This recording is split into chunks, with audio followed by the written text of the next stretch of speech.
Bonjour Vic, est-ce que tu racontes les événements exceptionnels auxquels nous avons assisté? Bonjour Henri, nous avons été témoins de la mise en place d'un pont au-dessus d'une importante voie de chemin de fer. Cela s'est passé en Belgique, à Bruxelles, sur la commune de Uccle. On y trouve la ligne de chemin de fer numéro 26 qui relie Schaerbeek à Halle et sert au transit de trains de marchandises et de voyageurs. Vous pouvez trouver son histoire sur Wikipédia. Bref, cette voie de chemin de fer passe au milieu d'un quartier très passant car on y trouve notamment le site principal du lycée français Jean Monnet qui accueille plus de 2000 élèves chaque jour. Il y a aussi le parc de la Sauvagère, le très beau cimetière de Verrewinkel. Mais on ne peut traverser la voie que par un tout petit pont. Sa largeur permet qu'à une seule voiture de passer de front. Ça fait des embouteillages ou des files comme on dit en Belgique. Pour les piétons, c'est pire. Il y a un mini trottoir qu'on ne peut emprunter qu'à ses risques et périls. La commune de Uccle a donc prévu en 2015 de construire en parallèle du pont actuel une passerelle pour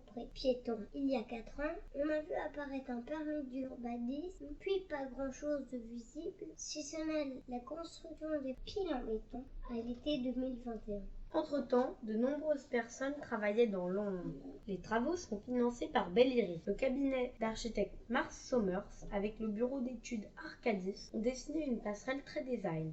Elle aura un côté dentelé et puis le élancé, des garde-corps inclinés en verre, un ruban d'éclairage en LED et des bancs pour s'asseoir. Le tablier repose sur des poutres en U en béton précontraint. Pour permettre sa fabrication et sa mise en place, il est découpé en 3 parties en longueur et en 3 parties en largeur, soit 9 morceaux au total. La société Sodrape a gagné l'appel d'offres et a travaillé dur sur les calculs et la construction. Ils ont par exemple étudié la prise au vent. Revenons à la mise en place de la passerelle le week-end du 29 et 30 janvier 2022. Pour mettre en place la passerelle, il faut pouvoir intervenir sur les voies et donc qu'il n'y ait pas de train. Mais il y a toujours des trains qui passent. Il faut profiter d'un des rares créneaux où la circulation des trains est interrompue et faire vite. Quelques jours auparavant, les experts sont passés pour vérifier les coûts de l'ouvrage. Et le vendredi soir, tout s'est mis en place. Le chef du chantier a attaqué à 9 h du soir son travail qui allait durer quasiment 24 heures non-stop. Il n'a pas dormi? Sûrement pas beaucoup ou pas du tout. En début de nuit,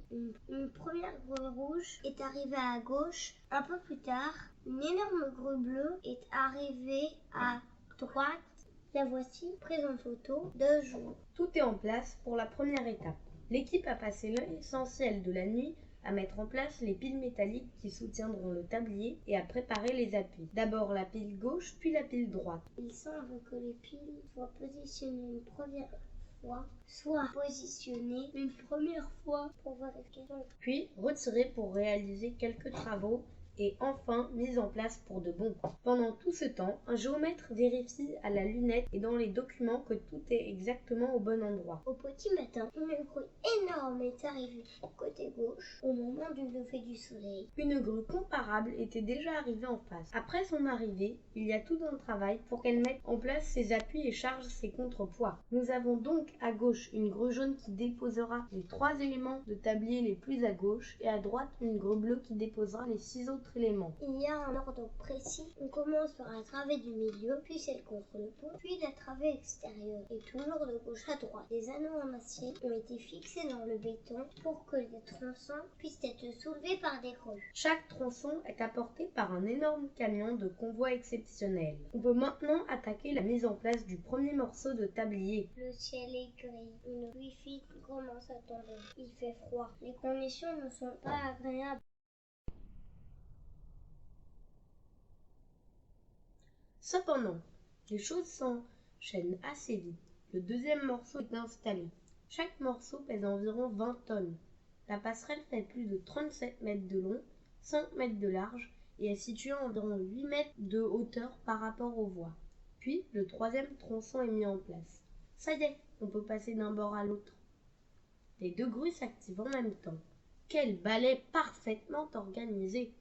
Il semble y avoir un souci avec le 4e morceau. Il est soulevé et mis au-dessus de sa position, puis retiré. Que se passe-t-il? J'espère qu'il n'y a pas de souci. Le tronçon problématique a été déposé au sol. Regarde, Ils prennent des mesures, puis scient des morceaux de bois. Sans doute étaient-ils trop longs? Ah oui! Ils semblent avoir résolu facilement le problème. Ils sont trop forts, les gars de Saudrep. Le tronçon est de nouveau soulevé par la grue jaune avec une grande attention. Les choses rentrent dans l'ordre et les différents morceaux sont mis en place. Le 4e tronçon est en place. Et voilà le 5e tronçon en place. Les tronçons sont déposés sur des appuis fabriqués en néoprène. Le 6e tronçon est en place. Il y a besoin d'ajuster minutieusement l'emplacement. C'est au tour de la grue jaune de reprendre du service. Le 7e tronçon est en place. La grue jaune a terminé son travail. Pendant ce temps, la grue bleue approche le 8e tronçon au-dessus des arbres. Le 8e tronçon est en place. C'est parti pour le dernier morceau. Ils ont été fabriqués par la société Stalbéton. Le 9e et dernier tronçon est en place. La grue bleue a fini son travail.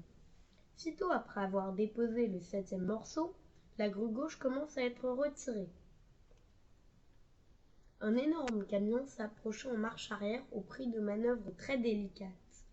Il servira à emporter les contrepoids. Les grues jaunes et bleues viennent de la société Megamax qui montre sur son site web tout son parc d'engins. La grue jaune se décharge elle-même. Il y a de gros poids verticaux qui pèsent 12,5 tonnes, des plaques horizontales et aussi les supports des pieds.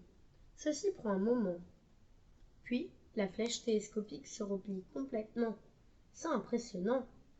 Il est temps pour la grue jaune de partir.